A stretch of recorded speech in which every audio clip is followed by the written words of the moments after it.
Live Jump with Nita Brad.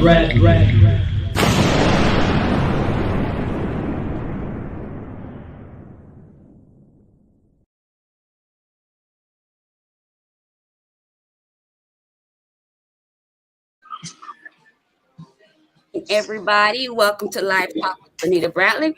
I'm your host, Benita Bradley, and we're waiting on our guest to come on. I think he's already here. You can turn your camera on.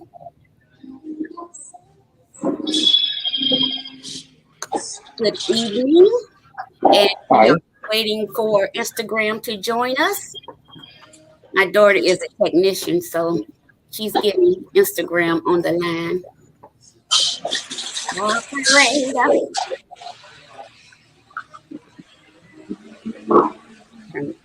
There you go, so they can see their monitor right there. Very, very good. All right, bring them on in. All right, good evening, everybody. I hope you guys are having a wonderful day. Hope you had a wonderful week thus far. Hope your year is going good and hope your March is going even better.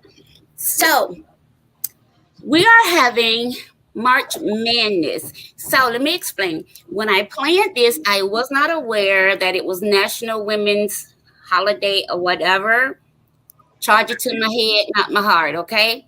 So we're celebrating men all month and we're celebrating women all month as well. So tonight we have a very special guest with a very interesting story. He has a book out that we're going to talk about. So I want to say hello to Facebook, hello to YouTube, hello to Periscope, Twitter, and certainly hello to Instagram. Welcome, everyone. And most certainly welcome to our guest, Mr. Jerrell Cleveland Jr. I'm going to have him to introduce himself to our audience tonight. Take it away. Hi. Hi, you can hear me good? You're fine. All right, my name is Jerrell Cleveland Jr., and I am 54 years old, and I am here to hopefully show some God's light and help one another out. All right. You do have a very, very interesting story. Give me 1 second. This is so unprofessional. Hold on. It's okay.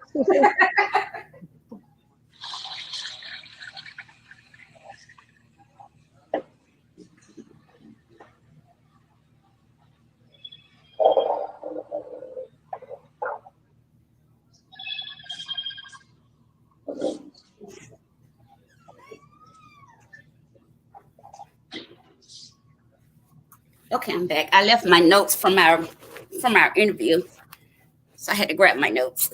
Okay. All right. So let's start out. Tell the people a little bit about yourself, where you're from. Okay. So my name is Jerrell again, and I'm originally from Miami, Florida, which is where I'm at right now, looking for some job opportunities and so on and so forth, so I can come back home. Uh, Right now, I'm currently residing in Columbia, South Carolina, which is where I relocated to readjust and refocus on higher education. mhm. And so you have achieved something very, very um, impressive, might I say. Thank you. Um, let's start by telling the people when you grew up, it was you and your sister, Right, right. you and your sister.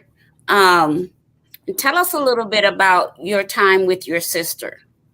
Okay, so growing up, her and I were the only two siblings, of course, aside from my god sister, whom we pretty much adopted as siblings, also. But anyhow, at the age of 19, shortly after graduating high school, my sister was pretty much paralyzed overnight. And we were in South Carolina at the time, visiting family, of course. And it wasn't until we got back to Miami because we drove immediately back down here to Baptist Hospital, and she couldn't walk no more. Mm, We discovered uh, that while we were in South Carolina, she was lagging behind us while we were walking around South Carolina State campus. And we was like, what's going on with this? They feel like pins and needles sticking her in her legs. So mm, what we did is went back to our parents and drove mhm, home. And that's when we got to the hospital, she couldn't walk anymore. At the time, she was 19. There was one other young lady in California. They were the only two to be mhm, diagnosed with multiple sclerosis, not just multiple sclerosis, but aggressive MS at mhm. such a young age. And within 7 years, she was gone. She was gone. So, I mean, there wasn't much progress with multiple sclerosis at the time as well, like it is now, of course. Yeah. So did she have any signs previous to that or You know what I learned, because you learn so much while they're here and while they're going through it. I mean, you learn now that all those days that she came home from school early and went and laid down and slept oh for yeah. hours. Right. Yeah. We find out later on that those are some of the symptoms of Okay. MS. Right. So, yeah. So she probably had the symptoms early on, but no one actually knew what was Right. going on with her. Right. And I think other people over the years, they thought it was the what was what did they used to use for fillings back in the days? Um, Mercury. They thought it was mercury and all that stuff from the fillings. It was a bunch of different theories they had early on. mhm, But it ended up being just that multiple sclerosis. And I think yeah, it was probably also harder for them to find because they were expecting people during that time to develop multiple sclerosis in their mid to late 30s. yeah. I mean, no, it was mid 30s and 40s, But of she was course. 19. Right. She was And 19. at 26, she lost her battle to it at 26. Now, how did that affect you? Your mental state and everything Oh, that you went through. How did that affect you? it was hard. It was hard. You know, who can concentrate on school when you're thinking about, your sister not being able to walk anymore at Right. such a young age? You're thinking about all that your mom and your dad have to do, especially mom. You guys, moms are super. I don't care what nobody says, Yeah. even though my mother and I, we're so much alike because we butt heads, but we love each Right. other to death. But I mean, y'all superwoman. I mean, you go to work, you come home, you exercise, you cook, exercise my sister's legs, and the caretaker role. Yeah. So, Yeah. Yeah. so seeing that, it was hard at times for me to focus at school, Mhm. and for me at the time, all I cared about was having to be average to be able to play football anyhow. So that was another thing. Right. Right. Right. Right. Well, at least you had sports. You had Right, sports. So, right. so now you were the oldest.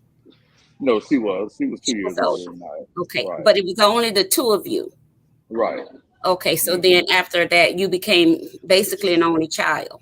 Right, right, Okay. and that's tough in itself. I mean, if I could have three, four children, I would, because even as an adult, about to be 54 years old, it's a lot of pressure. It's a lot of pressure on that only child. Yeah. You know, thinking about the time, because we know at some point your mother, father, they got to leave this place, Yeah. and to be quite honest, it's quite scary. Yeah. Uh, and that's one of the things that I pray about. I say, Lord, I hope I finally, find the right wife again Right. whenever that's time. Because Right. I need to make sure I'm also with my own family and still have some sort of support system as I was her under Right. those circumstances. So yeah, but it's hard. It is hard, even just contemplating that thought now. Yeah. Yeah. And so, um, you were in school, and um, you wasn't doing too good in school. You just did enough so you could still play ball, basically. Good enough to get by. Right. So, and then eventually you stopped going to school. Right. Yeah. This And was I want to say my 11th, going into the 12th grade year. I just stopped going. so, what made you stop going to school? You remember? Knucklehead. I was a knucklehead. I mean, that was it. I mean, that was my knucklehead stage. And that's one of the things I I love about me now is Right. accountability. I mean, some things happen we have no control over, or people or whatever. But some things was my poor decision making and everything. That's not until you acknowledge what part you play in it, it's gonna Right. always be a problem. So Right. Yeah.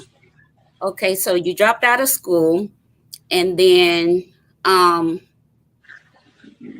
how long did you stay out of school before you decided, hey, I need an education?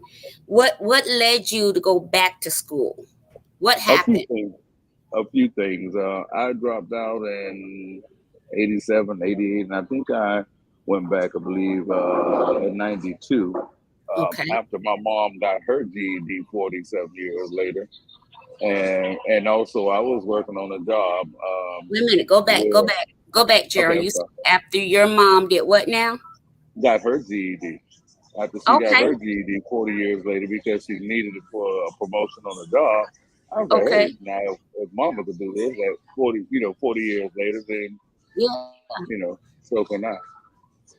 But it Okay. also took being talked to like a dog on this Mhm. construction job, treated like a dog. I said, oh no, oh no. Mhm. But as long as I didn't have my GED, or do something to further yourself, you have no choice but to deal with, uh, to a certain extent, such behaviors coming from your employers or Right. whatever. What are you gonna do? Okay. So you're saying hold on, let me turn this down. I'm sorry. So you're saying without an education, you were almost forced to have to deal with some things that you don't think you would have had to deal with if you had an education. Well, when I say education, I also speak of trades. I mean, there are plenty of, my route doesn't mean the same for everybody else. College isn't for everybody, Right. but AC refrigeration, and bottom line, have a backup plan. If you and your parents were house cleaners, y'all act like y'all the best house cleaners around, and go get you 12 mops, 12 brooms, in a van. Right. Start off with a contract. You get what I'm saying? Bottom line is having a Right. backup plan, whether it be education, Yeah. or Yeah. trade, and or your business. Hmm. Hmm. Okay. Okay. And so at what point did you say, okay, I want to do something different with my life? So now I'm going to go back to school. I'm going to take this GED test. When you took the GED test, did you pass it the first time? Absolutely not. I believe the GED test when I took it at the time was a lot harder than staying in school. I mean, a lot harder. Really? I was able to. Oh my God, I was able to get through all of the GED, but I had to go back and take the math portion. Maybe I want to say at least 3 times. Yeah, Okay. it took me 3 times. Okay. So stay in school because And it's a little bit so easier than taking a GED. say that part again so somebody can hear you. Stay in school because it's a little bit easier than that GED. Right. And so after you took the GED test, you started your career in law enforcement. Is that correct? Yes, ma'am. I started Okay. at the state corrections first, and then county corrections, and then went to police. Okay. And how long did you serve in corrections? Corrections, it was a total of 16 years. So I would say that it was 8 and 8, about half, 8 years in corrections and 8 years at the police department. Okay. Okay. And what specifically made you go into law enforcement? Well, I mean, I grew up first initially in an area we love to call the Baja down here in Miami, which is Carol City, part of Carol City, Opelika.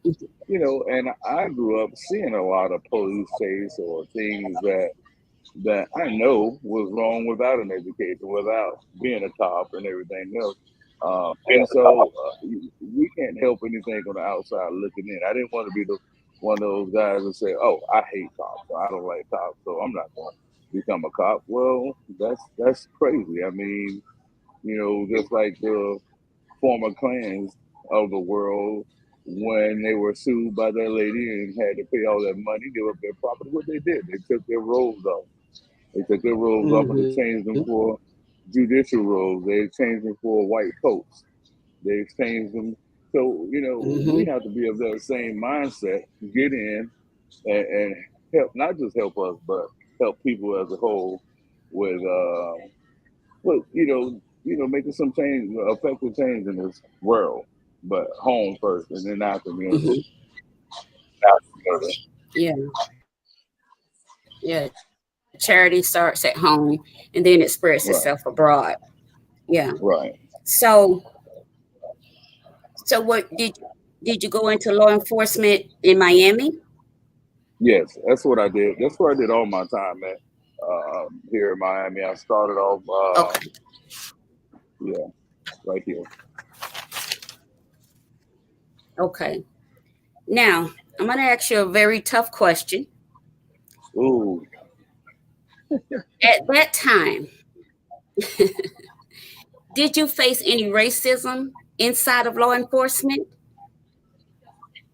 I mean, of course. I mean, racism is rampant everywhere, especially in law enforcement. Even if it's not directed to you, you see how some of your, you see how um, without pointing fingers and trying to say who did what. You see how the how would I say police encounters towards white versus black differs. But the other problem to that is that some of us as black people, we join in with it. Like we want to show our supervisors over the years that it's okay. I'll show you that I'll mistreat one of us or whatever. And Yeah. but as far as I'm concerned, for me, it's not about black and white. It's about right and wrong and fairness. So, and one of the things that I've always took from day one is making sure that I, for one, treat everybody fairly. And I Right. made sure those around me did it also. Now, which causes problems when you in the, how you say, the gang the blue or Yeah. whatever, you know. So, yeah. So it was tough because of the type of person I am and the stance that I take. It was tough my 16 years. Yeah. Now, you had a very challenging incident happen to you where you not only had to choose between right and wrong, your morals came into question, your morals came into play, your integrity was on the line. Everything Absolutely. about who you are as a man was on the Hmm. line, and you had to make a very difficult decision. Um, Absolutely. I even read it in your book, even though we talked about it in the pre-interview. I read about it some more in your book, and I thought to myself, so often we'll say what we would do in a situation or what we Hmm. wouldn't do in a situation. But the truth of the matter is, Jerrell, that we don't know until we're actually in that situation. We Right. don't Right. know how we would handle something until we're actually in the thick of it. Right. And right at that moment, you're going to have to choose, am I going to walk on the right side and walk in integrity and maintain some degree Absolutely. of morality here, or am I Hmm. just gonna go along to get along? Right. Because like you said, I'm one of the gang. I'm a Right. I'm boy in blue. So you Right. had to make a very. I was reading the story, even though you had told it to me, but then I was reading about it, and I was like, wow, And that it could have been very, very detrimental to not just your career, but something could have happened to your very life. yeah. So Yes. tell us what happened. Start from the beginning and tell us what compromising position were you put in as an officer where your morals and your integrity came into play and you had to make a decision right then and there.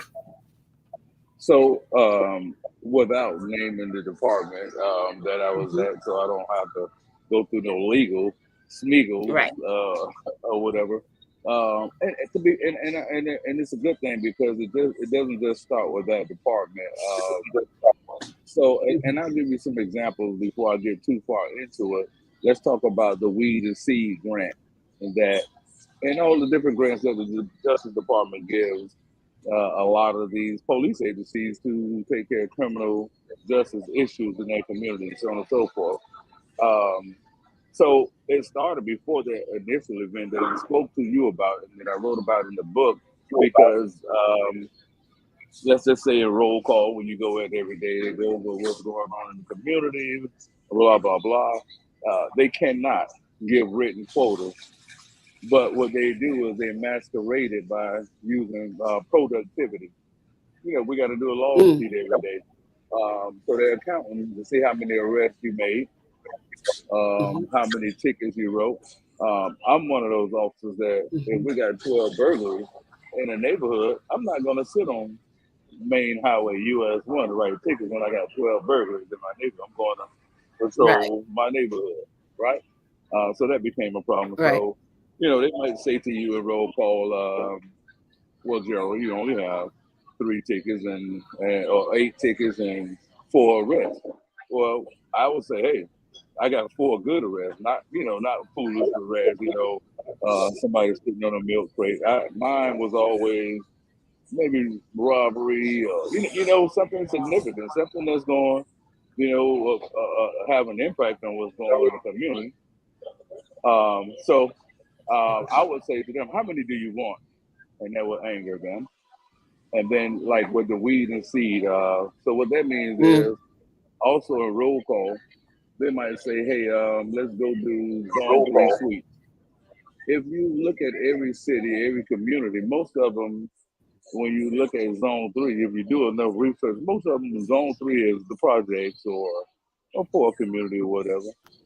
In those communities, people are going to sit on the green transformer.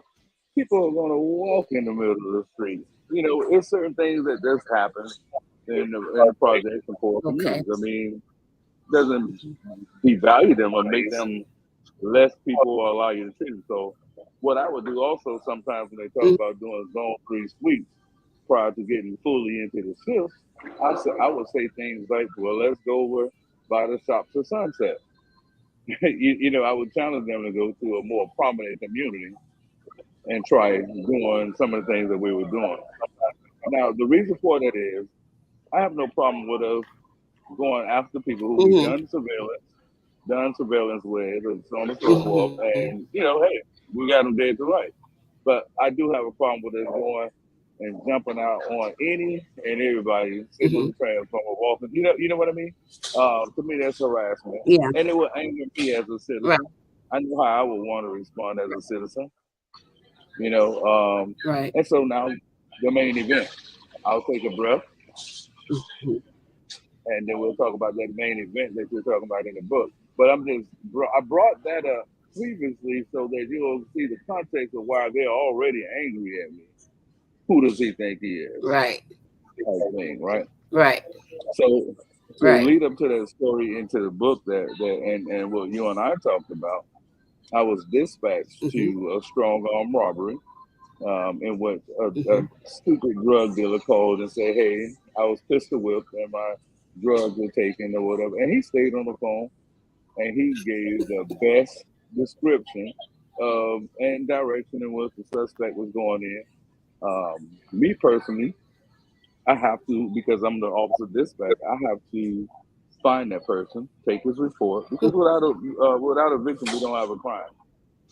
Now, mind you, somebody saw him. So the drug dealer, so the drug dealer called the police.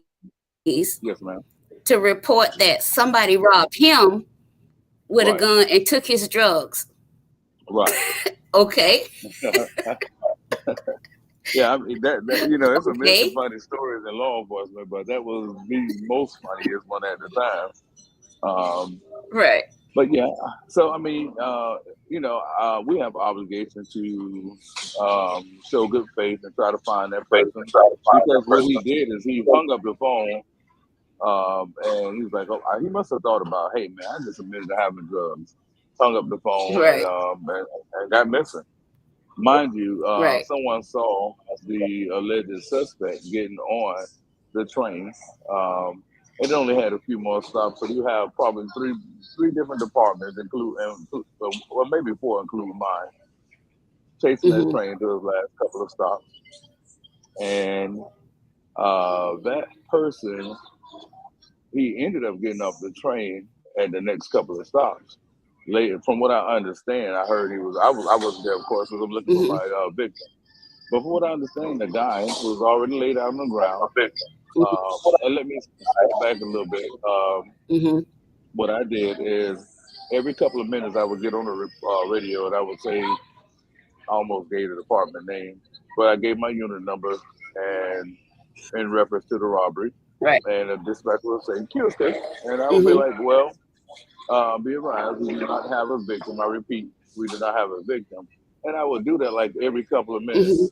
So a good supervisor would say, "Hey, let's discontinue this case before somebody gets hurt." You know, because we don't have a victim. At that point, probably 15 minutes gone by, I got on the radio, gave my unit number again, and let them know that no reporting that call. The victim is unfounded. And I'm at the police station doing my log sheet to go home. And I hear them, wherever they found this guy, I hear them calling rescue in reference to a dog bite. So apparently they bit him with a dog. I think that's when they realized, holy crap, we don't have a victim. But I don't care at Mm-hmm. this point because my portion of that call is over and done with when that victim, when I couldn't find that victim or whatever. So whatever crimes committed outside that jurisdiction at that time, I was okay with. It's on them.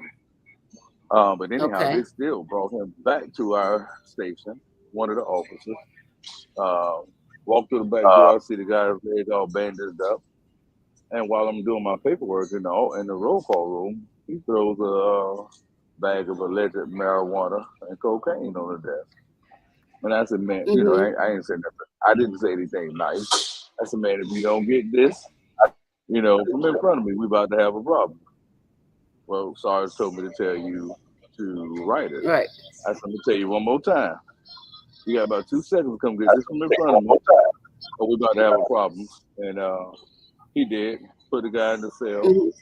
And then I guess he must have told the sergeant what I said. The sergeant came in, gave a direct order to do it. I took a red pen out of my top pocket, wrote across the top of my affidavit while under duress. I was given a legal direct order to write this arrest affidavit. I wasn't going to lie and say that I pulled drugs out of that guy's left front, no pockets whatsoever. But because I was given a direct order, I wrote it as though I was them speaking. And when I got finished, I passed it back to him and told him, here, sign it. You can see the steam coming from out his eyes. And that's when the Mm-hmm. harassment ensued. I mean, I would be patrolling. I look in my mirror, I see somebody, they're hoping I violate a rule so that they can write me up, maybe create a paper trail. Mind you, you have to have Right. permission to have a second job and or business when you're a police officer and most law enforcement jobs or whatever. But what I didn't realize or what I should have realized is that the same way they give you that permission is the same way they can rescind it. So when they saw, and just to back up a Oh. little bit to let you know how much they were harassed, I was working the school detail. You're doing the speed, making sure nobody's speeding. And anyhow, I was trying to quit smoking at the time. I had a pocket full of lollipops, and what I would do is I would chew one after the other, take the paper, wrap it around it, and put it back in my pocket. So when I get to the car, my patrol car with a trash can, it was throw the sticks away. Somehow I must have dropped one of them. Mm-hmm. As soon as I sat down on my seat, the sergeant must have been a mile down the road with binoculars, watching or whatever. He hit the send button and sent an instant message to my laptop. And our computers verbalize messages that someone sent. And the computer says Sergeant Griffin states that he wants a memo on his desk by 1900 hours. Why you feel it necessary? I gave his name. I'm so sorry. Why you disposing of trash lollipop stick on the roadway to the public? And I said, my God, really? I said, really? I'm sitting in my car like, how the dogs do like this and Right. they just point it over. That's how I'm looking at my Right. computer. I say, wow. So I say, okay, they So they want to, were literally following you. yeah, all day, any day I'm working and everything. I mean, I Oh. document everything. That's what helped. But I said, okay, you want a Mm-hmm. memo? I'm going to give you a memo. I'm going to give you a memo. I'm so glad I learned not to put them Mm-hmm. dukes up and learned how to use pen and paper over the years to have saved me a lot of trouble. Yeah. Uh, Yeah. so Yeah. I said, okay, And a so that memo the it people is. can understand, Jerrell, so the people can understand what's going on, they wanted you to write a report about the scene, saying that they found drugs on this young man, but you were not at that particular scene. Right, I wasn't there, and I wasn't going to say I was there and took drugs because that would be a lie. That would be an Okay. absolute lie. You know. But that's what they wanted you to report. Yes, yes. Okay. Uh, Okay. Okay. so I Now, forgot where I was for a second. when you made that decision, in your Mhm. mind, did you think that the fallout would be the harassment that you received? Oh, yeah, listen, law enforcement. It's more good officers than it is bad. I'm going to say that I love Mm-hmm. and I love law enforcement. Um, uh, but I don't. You just like now. Once I'm licensed, if you're right, I'm gonna fight for you to the end. But Yes. is and when I say it's more good officers than it is bad, the problem is that the good officers don't speak up, and that's why it's so easy to find Mm, someone like me. okay. If it's just like we can all sit around the cafeteria and talk about how we hate the supervisor or the supervisor wrong or this, that, and the other, but when it's time to speak up, you get what I'm saying? Yeah. And, and so even though it's more good than bad, it's still a big game, if that makes sense. Right. Mind you, mind Right. you, 2 months after being to that department, I was officer of the month. All right, and a month before they fired me, or a few days before they fired me, I was nominated again officer of the month for not just the department but entire Dade County. So I mean that lets Oh. you know that there's a personality conflict or issue there. And again, yeah, I did know because I know the nature of of law enforcement. That Yeah. I did. I knew wholeheartedly that my career is over with. I already knew that, but that doesn't Right. matter because if my then wife or any woman I'm with later on in life don't understand why I must maintain my morals, then I don't need to be with them. Hmm. I mean, it should That's go right. without saying that I had just adopted a son at the time. It goes without saying Hmm. that I'm black still. I'm telling you all the way up until, well, it still hasn't stopped, but I'm just saying 2 months before, 2 semesters before graduating law school, I was still getting pulled. It don't matter what your status is Wow. financially. It don't matter. I'm still scared. I still get scared. As tough and big as I am, I get scared every Right. time I get behind the wheel of a car. And I would like to make sure that, not getting off topic, that our black women also understand. Now, some of us black brothers, we do some things that we ask for, we put ourselves in a situation. But you know what? I know from the inside that it's Hmm. so many of us that are targeted from the time we leave our house, from the time we leave y'all, on our way to work, Right. at work, on the way home. I mean, sometimes you take a sigh of relief. And to show you how Hmm. traumatizing it is, what we go through as black men. My first police job, I never forget, sitting in the police car by myself, and the state trooper pulled up behind me at the red light, and I sat up and put my hands 10 to 2. I didn't do nothing wrong, but why I'm so affected by it? You get what I'm Mm. saying? Yeah. Yeah. So, Yeah. so yeah, I Yeah. did know I was going to be fired eventually. Yes, ma'am.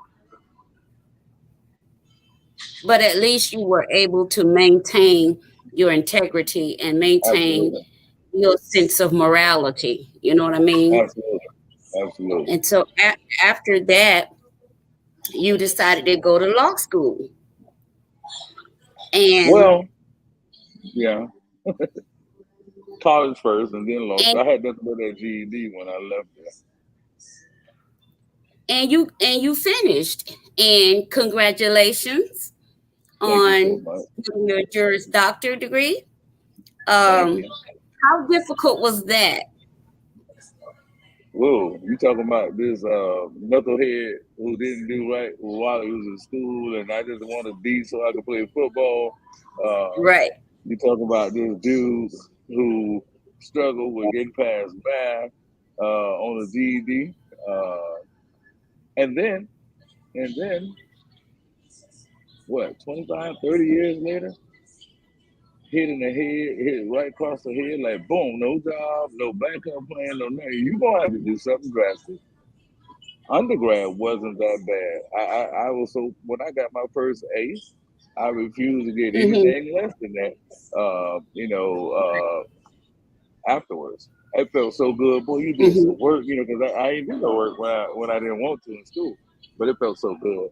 Them Right. first couple of A's. In Hmm. fact, towards graduation, this professor gave me one B, and it took me Hmm. down for the first time from my 4.0. I wanted to fight. I wanted to fight. Lady, I'm trying to get into law school. you know. Right. And I was listen. I normally give me the D, but I'm ready to fight now. Can I get Mhm. my A? Right. You know. Right. But anyhow, the hardest thing was law school. My God, and I didn't make it the first time I went. Mm-hmm. First time I went to Charlotte School of Law, which closed first after a few years. And ooh, I probably I went right after graduation, and I was there for about a year and a half part time. Mm-hmm. And most of the time I slept in my car because I tried to commute for 3 hours each way. At first, and one of the professors Mm-hmm. says, "You're not going to make it. You're not going to make it doing it like that. There's too much reading and everything else you have to do." So that's when I decided to load my car on Mondays. Printer sitting in that passenger seat, plugged into the AC adapter. Park at Quality Inn parking lot down the street from Charles Douglas Airport. Use their internet, you know. Mm-hmm. And I would work until I'm tired, get up the next morning, I would go shower at the truck stop in Statesville, I believe it was, and go on to school. Um, Mm-hmm. but but the problem was I was eating all kinds of food, especially the free stuff. When you're in college and they have all that free food, there's always subs, there's always, and you're not exercising. Hell, Yeah. you ain't got time to exercise. Um, so Right. I gained a substantial amount of weight in a short period of time. I think I got up as high as 489 pounds. But Mm. during that time, my grades I was getting C's, I was getting D's. I'm like, wait a minute, what's wrong with me? You know, and now I know Mm-hmm. I couldn't do a 4.0. You can, but I just know I wasn't gonna do a 4.0 in law school because it's a whole different monkey. But C's and Mm-hmm. D's, and so once you fall below 2.0 in law school, they'll give you one more semester. You're on academic probation, which that's what they did. And yeah, I got that one last F and was academically dismissed. So now mentally, I'm dealing with, dang, you done been fired, you done lost everything, and now you kicked out of law school. Your wife ain't nobody gonna believe in you. You're a loser. You have to. Right. That was a lot. So Mm-hmm. yeah, and from that I said, um, I went home and I was still married at the time, and my then wife said, "Hey, you stopped breathing last night," and that's when I realized. I went to the doctor, of course. They did sleep studies, and they were like, "Yeah, you stopped breathing X many times, throughout the night," and he said that affects your memory. So it made me feel better that I wasn't a dummy, so to speak. Right. Because sleep after affects your memory and everything. But Oh, yeah. I prayed and I sat out for 3 years working behavioral health and stuff like that, especially at the school, eventually. Mm-hmm. And I prayed and told God, let me know when it was time. And wow, He showed out. He showed out. And I applied to get back in January of 17 and went all the way through this time, which it still wasn't easy. I went to my car and cried every day. Every day I Yeah. went to my car and cried. I said, God, what I got into. Yeah. But I had to But be the good fired thing though. I is you had to do didn't give everything. up. Yeah, yeah, you're right. Mm-hmm. But sometimes we have to Yeah. lose, just like anything else. We have to lose everything, and almost everything. Sometimes we have to go through stuff.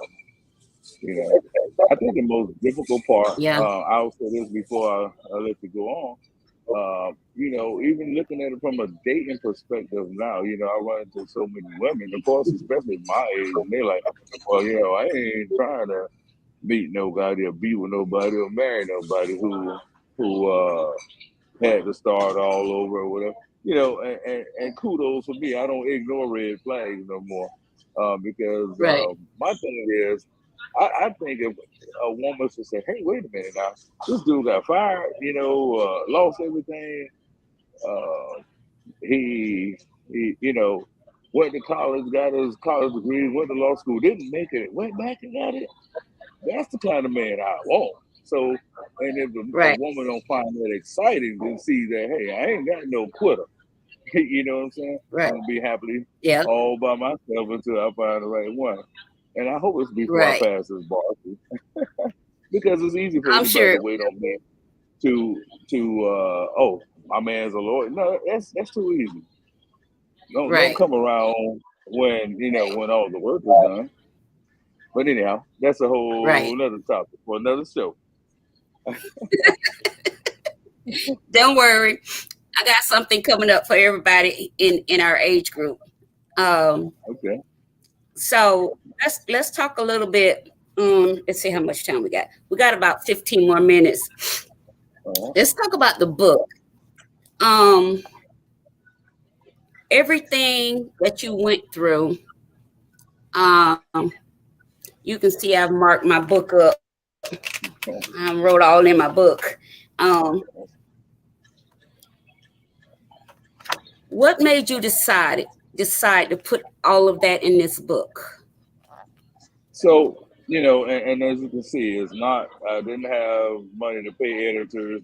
I did the best I could with it, but Mhm. my decision was transparency.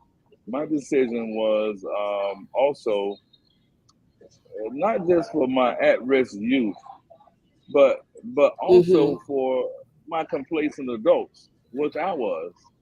You know what I Okay. mean? I was complacent. I got complacent with making Mhm. those six figures all the years that I was making them, to the point where even though God put it in my spirit to be an attorney one day, He's already designed what it is. He want us to be how He want to use us and everything else, in my opinion. Um, and so Mhm. I'm sorry. Let me turn it off. Um, Okay. and so I felt like I needed to be transparent about every aspect of my struggle, the good, bad, and the ugly. And the reason Yeah. for that is even when I was running my security and private investigating agency down here in Miami for those years, we would have every year we would have a conference in Orlando, and we would bring young kids in and mentor them and do different things with them. But of course, we would have meetings before we actually start meeting with the kids and everything. My thing is, stop telling the kids that we went from high school or college straight to CEO status. It ain't. It's not that easy. It's not easy. Right. You don't lie to them.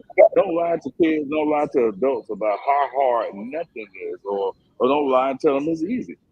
Yeah. It's not. Nothing's easy about Right. what you got to do, especially if God is directing you towards it. Right. And so to write that book, I needed to make sure one accountability for me, poor decision I made. Mhm. I think you'll see in that book where I talk about some poor decisions I made along the way myself.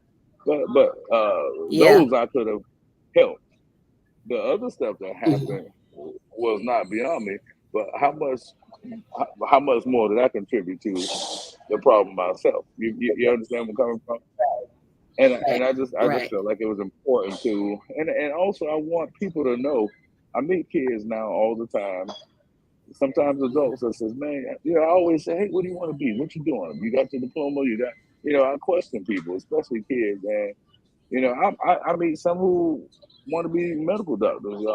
I met a few of them over the years, and said, "But I don't have my GED yet." Listen, all you have to do is get that GED for starters. And once you get the Mhm. GED, you're at least 8 years away. Whoever you are out there in this world right now, we're going to use medical professionals for example. You're 8 years away. Go get your GED. Even if you got now, if you got your diploma, you're 8 years away to being a medical Right. doctor. So Mhm. you just gotta take a step to stop being scared. Oh, I'm gonna save. I don't save nothing. Go move. Mhm. Because one thing I will say about God, your daddy, my daddy, he Mhm. just like your daddy. If Mhm. you don't move when God say move, you're not gonna like it when He has to move. See, because now I'm Say that able to again. see, yeah, man, with therapy and all the other stuff, I'm able to know now that Mhm. yeah, they did it, but technically God fired me. Because otherwise, I'd still be sitting there Right. trying to make all that money, and so on and so forth. But I will tell you, you won't like it if God has to move you. These have been the toughest 16 years of my life since I've been fired. Some people say, well, that happened so long ago. Well, a black person being fired from any police department is 10 times, 100 times worse than a white person who can go to another department. And even if he can't go Mm-hmm. to another department for some reason, his aunt, uncle, family member, friend, somebody got a business that they can put him in where he can sustain his life and his family. For me, it's Right. almost been like having a felony background. You apply for jobs that you're Mm-hmm. more than qualified for, um, um, uh, beyond qualified for. And those good paying jobs, such as those that I'm telling you, when you apply, they always ask, have you been terminated before? And of course, I'm not going to lie, but the problem is, who gives a crap about your morals? You know, a lot of times once they see Yep. that black person been fired, they don't even read past, your explanation that they got written down. But that's okay because that's why I'm gonna keep Right. pushing until I pass this bar, hopefully in February, and I'm gonna get Yeah. out there and do God's work Yeah. he created me for. Yeah. I don't, Yeah. I do want to quit sometimes. Now, I still nothing's changed. I'm human.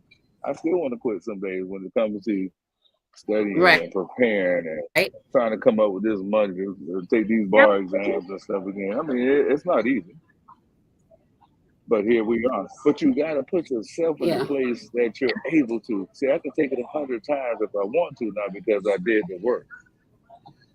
Yeah, I'm Right. sorry. I'm rambling on. I'm sorry. So no. You're fine. You're fine because I. This is what I wanted to get to. You actually gave me a great segue into how I want to end our session together.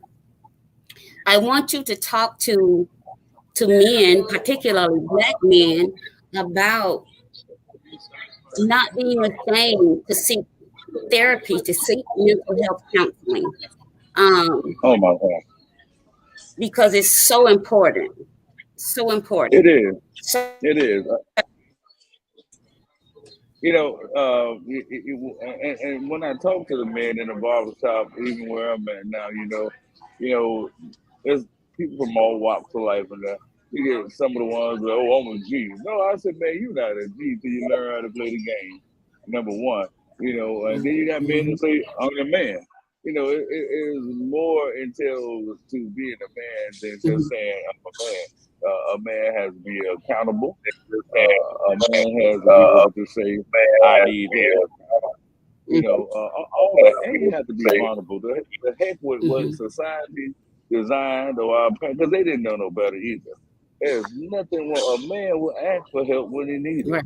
Because if you don't, you're scared. To me, you're scared if you don't ask for help. Mhm. But let me tell you something. The best thing Yeah. I ever did after all these Yeah. years was go sit down on the couch and unload and be, and Yeah. believe it or not, you'll find out, both men and women will find out how much more women respect you and how much more men respect women who decide to go and get therapy. There's nothing wrong with it. You'll go to the Yeah. doctor for your heart problem.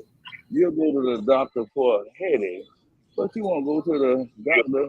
And if you had to take some medication to straighten out your mental, Mhm. I'm not saying you have to take medication, but I'm Mhm. just saying if that's what's needed to make you even kill, Yep. man, you better go take that medicine.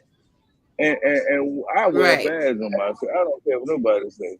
That's another thing. If a woman don't see that, hey, oh, this dude done got therapy, he healed. You get what I'm saying? I mean, those are qualities I want. In that next one, somebody that's healed.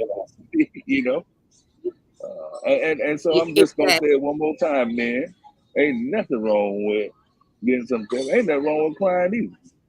Man, you know how many times I done cried. Matter of fact, I tell you, I go to my car at lunchtime. I cried every day. The car is repossessed. The car is breaking down. I was Mhm. crying cars walking to Walmart with that grandma's shopper cart. I mean, because I was like, dog, how many more tests, God? But you got to walk through the Right. valley of the Right. valley of death. You can't run through it. You can't get out of it early. You got to go through what it is you got to go through to get where you're supposed to be. Mhm. Yeah. So did you have a problem? Did you have to overcome your pride in order to go to therapy? That's all it is for us guys. Our pride. We're worried about what somebody else thinks, and so on and so forth. That pride gonna get you killed. It'll get you killed because you ignore it so much, and by the time it's manageable, it manifests itself and it's manageable. But at some Yeah, point, when your mind is taking over, it's no longer matter. You're not even yourself no more. So pride kills you there too. Pride kills yeah, us when we yeah, do on the job and or want to act tough and all that other stuff. Pride is a killer. Pride is a yeah. and it speaks about pride in the Bible all day long. I mean, I'm no preacher or nothing like that, but pride, don't let pride kill you. I'm talking about, I'm and for me, it's not a gender issue, but I'm still speaking to my males too. For women too, the pride and Yeah. this, that, and the other. Get rid of your pride. Humble yourselves Yeah. and do what it takes. Yes. Do what Yes. it takes. Yes. Yes. Now, how can they get a copy of your book, Jerrell? So it's on Amazon.com. I think you can just type in my name, or you can just type in from a GED to a Juris Doctorate degree. And I Okay. think I put it for the lowest price because it's not about finances for me. It's not even. It's complete, but it's not complete. I'm not going to write a second edition until I take the bar exam and pass it. Then I'll write a second Okay. edition to that. But yeah, it's on, and I Okay. think it's a couple of dollars or something like that. And it's mostly just like I said too, because you have to put a price. But it's not. I don't even go and check what they send the royalties to or whatever when somebody buys. It's just there to hopefully help people. Right. Sometimes I order them if somebody asks me to come speak to their youth, or even when I'm speaking to adults. Sometimes I order several copies of it so I can just give them away whenever they invite me to speak. Right. It's a really good book and it's a really good read. And you do have a interesting story. Like I said, I was as I was reading, I was underlining and you know, um, underlining and highlighting stuff in my book Hmm. that I thought were pivotal points that you made. Um, so for anyone who wants to get a copy of the book, especially those who are feeling like, well, you didn't finish high school and you're struggling right now and you want to advance yourself in your job, but you know you're going to have higher education. Go back to school. Go get your GED. Don't feel like, well, since you didn't get it when it was time to get it, it's too late. Because Right. Jerrell he's a prime example. Took the GED test 3 times, and now getting ready for the bar exam. So Again. I mean, it can be done. Right, right. And It here's what I want to leave can them be with done. too is I tell people in the barber shop whenever they get to talking, and I have to encourage myself sometimes too, but I remind them, I say, if God can take this knucklehead, if he can take my GED, if you can take my GED and turn it into a Juris Doctorate degree, like he turned water into wine, what you think he won't do for you? So I don't Exactly. brag about my degree and where I'm at now to show me up. I'm actually doing it for God's glory, so they can see, hey, Right. you see what I did with him. That's what it's about for Right. me. Right. Right. Gerald, I thank you so much for coming on and sharing your story. Thank you so much for being so open and so transparent and so really honest with us. And thank you for your time that you did serve and protect the communities. And thank you for your stand of Thank you. integrity and morality when you were faced with that decision, where you knew it was a possibility that not only would you lose your job, but you could face a lot of backlash if you made the Right, decision that you ultimately winded up making, which was the right thing to do, right. because saying that you found um, drugs on someone that you did not find drugs on, you know, that could send that young man to prison for something he didn't really do. Right. You know, Right. and I think we have enough of that already. We have Absolutely. enough people that are incarcerated already. So Absolutely. again, I want to thank you for taking such a stand. Thank you for your bravery. Thank you. Thank you for coming on, sharing your story with us. If you could, what would be the one thing you say that in all of your years, what's the one thing you could say you've learned? You know what? I think the best thing I learned, and then I think we all have to learn and accept and do is accountability. Look at ourselves in the mirror. Even when you feel like in that situation that was them, they were doing they were, but what part did you play? What part could you play? You get what I'm saying? In order to get Hmm. past where we at, one of my friends who was a dear friend of mine was on my butt yesterday because he's a true friend. Like, look, you need to accept this, and say, hey, look at it from this perspective and accept accountability with this in order to move forward. Right. And Hmm. so accountability is important. I like to take inventory of myself. That's the best thing I've learned thus far is Yeah. taking inventory of myself daily. Not beating myself up, but taking inventory to see what we Right. can change. Because we don't want to be one of those men or women like, well, this is me. This is what you get. No, that's ignorant. No, Right. in life Right. you got to Deal with it. change.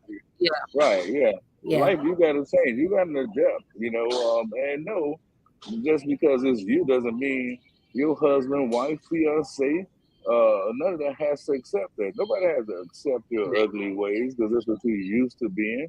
Because I mean, all of Hmm. us at times have been ugly or whatever. You get what I'm saying? We need to look in the mirror, Yes. fix ourselves. What is it, Leandra Johnson?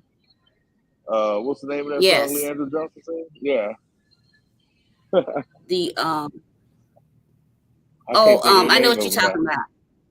I Yeah, know the fix me. Deliver Me song.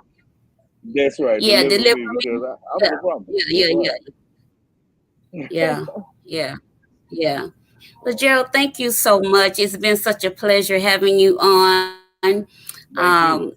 And again, for those that want to get a copy of the book is available now on Amazon. You can go over there. You can type in from a GED to a Juris Doctorate degree, or you type in his name, Jerrell. Jerrell is spelled Jerrell Cleveland Jr. All right, Instagram, you got And if that. So and if they would like me go to ahead. speak, anybody want to invite me out to speak or anything, I'm willing to do that as well. All right, so tell the people how to get in touch with you. They can email me through my email. The email is similar to my name, Jerrell, the number four, Justice, Justice, at gmail.com. And we can go from there.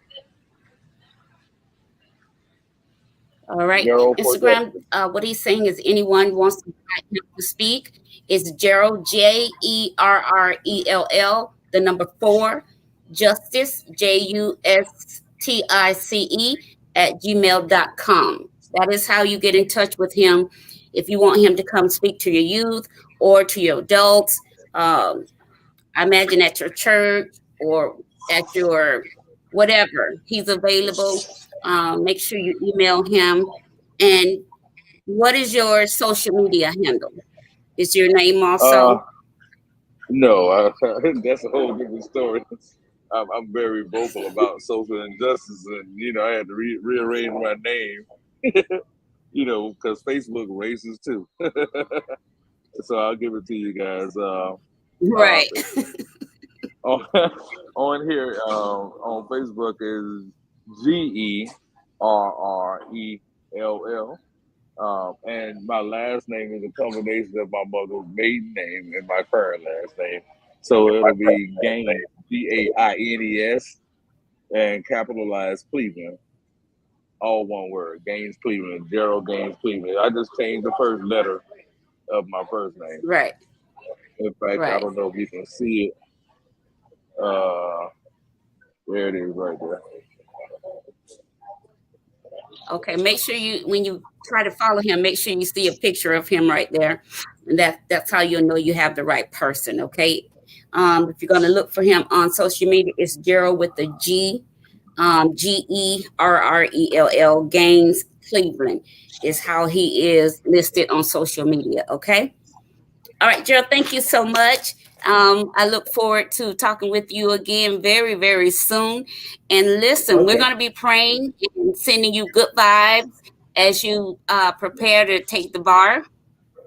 Thank Now, you you say so you much. won't take it in I'm February, gonna take it until February. right? Yes. Yeah. Yes, ma'am. February of next year. Not Okay. we Well, just you want to got be out of time to February. study real hard. Study real hard. Right. Right. Yeah. So it'll be February 2024 when you take it. Right. Right. And the only reason I sat Okay. out is because I'm using a bar tutor, and it's expensive. So I said to myself, I'm going to work and focus on saving some money and make sure that this is the last time I'm retaking this bar exam, if that makes sense. So, Right. everything has to be in order. How many times? I didn't hear you. You see how many what? How many times have you taken it? This will How be many my times fourth have you time taken the taking. bar? This will be my fourth Okay. time retaking the bar. Okay. And I'll say this to anybody: don't let that scare you, because I promise you, you cannot get out of medical school and law school with the way those tests are designed in school. You can't get out of it without knowing the law. I promise you that. But the bar exam, the whatever exam these medical doctors have to take, is different. You have to learn how to take these people exams. So it costs a lot of money to get prep courses, things of that nature. And of course, my finances have been challenged, over the Right. years, partially because of my situation. I'm not going to let that be an excuse. We're going to get through this, Right. Right. so Right. don't let me telling you taking it for a fourth time is something that is scary. Like, oh man, I heard, you got Right. what was the president that one of those guys took it like 10 times, the Kennedy guy. Oh wow. No, I'm not gonna take it 10 times. I'm gonna get it this time around, because I'm gonna wait Right. until Right. I got that money right and get this barcode and get it out of the way. But yeah, and follow your Right. dreams, people. I don't care if you're 85. Follow your dreams. Yeah. That's right. Yeah. Because I feel like as long as you're still breathing, you still That's have it. the ability to dream and hope. Absolutely. Absolutely. Yeah. Yeah. All Absolutely. right, Gerald. Thank you so much. I'm gonna let you go. And I'm All sure righty. our audience appreciate everything you shared with us this evening. And I look forward to seeing you and talking to you again real soon. Hopefully so. All right. Well, you take care. Thank you for All the right. opportunity. All right. My You take care. pleasure.